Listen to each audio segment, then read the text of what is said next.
स्वागत है आपका BHIE 141 चीन का इतिहास 1840 से 1978 के क्रम में। आज के इस वीडियो में हम यीहे तुआन, जिसे हम बक्सर विद्रोही के रूप में भी जानते हैं, को समझने का प्रयास करेंगे। यह चाइना हिस्ट्री से, चीन के इतिहास से बहुत ही महत्वपूर्ण टॉपिक है। तो आइए इसे समझते हैं ताकि इसे बनने वाले प्रश्नों के उत्तर हम समझ सकें। साथ ही अगर चैनल पे आप नए हैं तो चैनल को सब्सक्राइब करें तथा चीन का इतिहास से संबंधित अगर अन्य वीडियो भी, आप अन्य महत्वपूर्ण टॉपिक का वीडियो अगर देखना चाहते हैं, उन सभी टॉपिक का वीडियो मैं अपलोड कर चुका हूं। उन सभी वीडियो का लिंक नीचे डिस्क्रिप्शन में मिल जाएगा, वहां जाके आप वो वीडियो देख के अपनी समझ और बेहतर कर सकते हैं। तो चलिए शुरू करते हैं आज के इस टॉपिक को, जिसमें हम पढ़ेंगे यही तुआन, या फिर जिसे हम बक्सर विद्रोह के रूप में जानते हैं, उसे पढ़ते हैं। तो चलिए आते हैं आज के टॉपिक पे।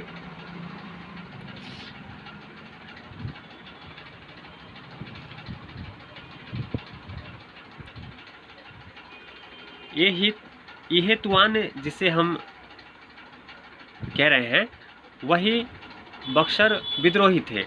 और इनके बारे में यह माना जाता है कि ये जो थे सो जो मांचू वंश जो उस समय चीन में शासन कर रही थी, उससे पूर्व जिनका चीन पर शासन था, ये उनके वंशज हैं।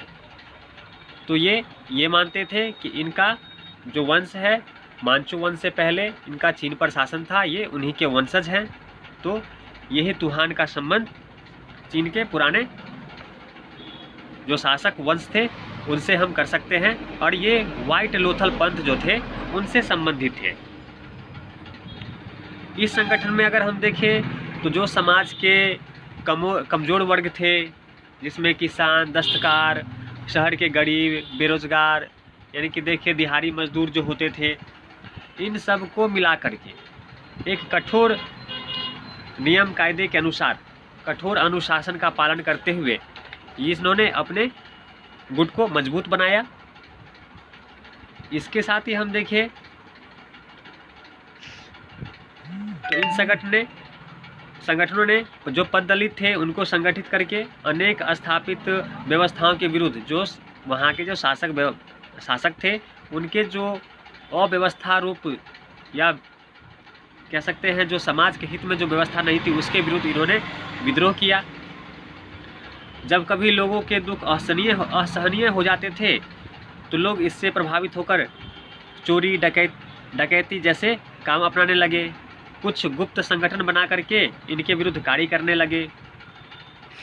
इस तरह देखे तो गुप्त संगठन के रूप में बक्सर विद्रोहियों ने एक सफल विद्रोह या संगठन खड़ा किया और अपना वंश राज्य स्थापित किया। चले इसके बारे में अगर और पढ़े तो देखें, जैसे चीन के कुछ सरकारी दस्तावेज से पता चलता है कि अगस्त 1998 में जो बक्सर विद्रोही हैं, झिल्ली और शांडुंग जो प्रांत है के सीमाओं तक फैल गए। और अक्टूबर में विद्रोह की शुरुआत वास्तव में देखा जाए तो ये ईसाइयों के घरों पे हमले से प्रारंभ हुआ था। और ईसाइयों से जो जनसाधारण थे, उनकी लगातार हम पीछे जो इनका हिस्ट्री है उसमें देखें तो उनका संघर्ष होते आ रहा था, क्योंकि जो चीन की आम जनता थी, उनका जो ईसाई मिशनरी थी, उसके द्वारा शोषण किया जा रहा था बार बार। ये उससे परेशान हो चुके थे। इस कारण से मिशनरी और जनसाधारण के बीच हमें कई बार संघर्ष भी देखने को मिलता है। वहीं देखें तो बक्सर विद्रोह में भाग लेने वाले जो अधिकांश व्यक्ति थे, उनके बारे में विश्वास किया जाता है कि वे कट्टर मांचू विरोधी थे, जो सभी और घृणा के पात्र विदेशियों के विरुद्ध विद्रोह के साथ जुड़ते चले गए। विद्रोह जो बक्सर विद्रोही हैं, उनके बारे में कहा जाता है कि इसमें वही व्यक्ति शामिल हुए जो मांचू वंश के विरोधी थे।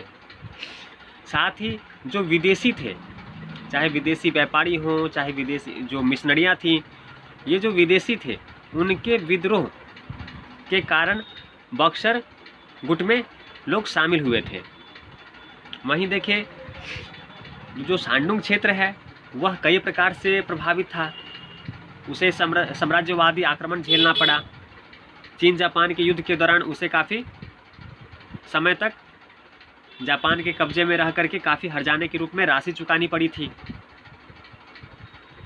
इसी क्रम में देखें तो सांडुंग के जो 2 बड़े बंदरगाह हैं उस पर जर्मनी और इंग्लैंड ने कब्जा कर लिया और पूरे उस क्षेत्र पर जर्मनी ने अपना प्रभाव क्षेत्र घोषित कर उसे अपने अधिकार क्षेत्र में ले लिया। साम्राज्यवादियों ने तटीय नौ परिवहन और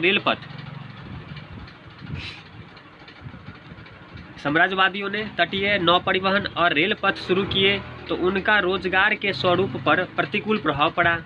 अनेक जो वहाँ पे कुली हो, चाहे जो वहाँ फेरी वाले थे या फिर जो छोटे व्यापारी वर्ग के लोग थे, वे बेरोजगार हो गए इस तरह के कदम से। इससे देखें तो बिगड़ती सामाजिक स्थिति बहुत ही खराब हो गई और इसी असंतोष ने बक्सर विद्रोहियों को मजबूत किया। वहीं देखें तो इसी सब क्रम में जो ईसाई मशीनरी थी वो अपने कार्य करते जा रहे थे। वे लोगों को धर्मांतरित कर रहे थे, लोगों का शोषण कर रहे थे, अपने ताकत का गलत प्रयोग करके लोगों को दबाने का कार्य कर रहे थे। 19वीं शताब्दी के अंत तक अगर हम देखें तो जो गिरजाघर है उसका जाल लगभग पूरे चीन में फैल चुका था और ये जो थे मिशनरी, ये प्लेग की तरह लोगों को और जो चीन की जनता थी उसका शोषण कर रहे थे, उन्हें कष्ट दे रहे थे। जो जिंग सरकार थी, जो चीन में तत्कालीन जो जिंग सरकार थी, जो उसके अधिकारी थे, वे इन मिशनरियों के आगे बेबस थे। वे उनके विरुद्ध कोई भी कदम नहीं उठा पा रहे थे। मतलब यूँ कह सकते हैं कि उनके आगे वे अपनी नाक रगड़ रहे थे। जनसाधारण और मिशनरी के बीच हम देखें तो झगड़े हमेशा देखने को मिलते थे और इन झगड़ों में जो अधिकारी होते थे, जिंग सरकार की चीन सरकार की जो जिंग सरकार है, शासक हैं, उसके जो अधिकारी होते थे वे हमेशा मिशनरियों का बचाव करते थे। इस तरह देखें तो जनसाधारण का दमन होने लगा और उन्हें कहीं से भी सहायता प्राप्त होने का मार्ग लगभग बंद सा हो गया। वे परेशान हो गए।